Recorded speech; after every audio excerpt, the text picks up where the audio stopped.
വഴിമുടക്കിയെ കൊണ്ട് തോറ്റു പണ്ടാറക്കാൻ. നീ വാലെടുക്ക്, ബാക്കി ഞാൻ ഏറ്റു.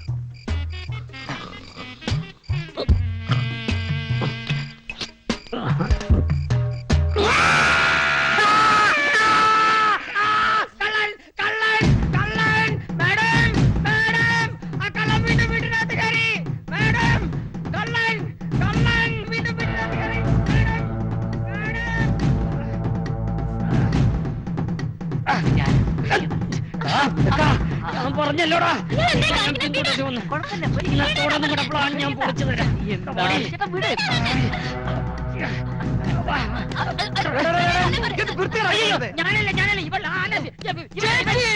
തെമ്മാടിത്തരം കാണിച്ചതേ നിങ്ങൾ പുന്നാരെ ആങ്ങള. അന്തിക്കൂട്ടിന് ആളെ ലക്ഷ്യം വന്നത് അടുക്കളക്കാരിയുടെ അടുത്ത്. ഇവരെയൊക്കെ പിടിച്ച് പെട്ടെന്ന് പെണ്ണ് കടിച്ചാണ് കേട്ടോ, അല്ലെ കുടുംബത്തിന് നാണക്കേടാ. ഇവനാ എന്നെ തല്ലിക്കൊല്ല്.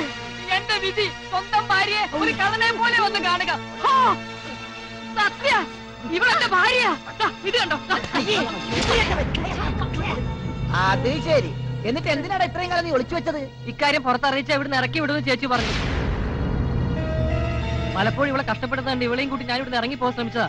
പക്ഷെ ഇവള് സമ്മതിച്ചില്ല. ഏതായാലും ഇത്രയൊക്കെ ആയ സ്ഥിതിക്ക് ഇനി ഒളിച്ചും പാത്തുള്ള ജീവിതം ഒന്നും വേണ്ട. മേഡത്തിന്റെ അനുഗ്രഹം വാങ്ങിച്ച് സുഖമായിട്ടൊന്ന് ജീവിക്കും. ഞങ്ങൾ എല്ലാരും അനുഗ്രഹിച്ചു. അനുഗ്രഹിച്ചു. നോക്കി നിൽക്കാതെ അവളെ വിളിച്ച് മുറി പോടാ.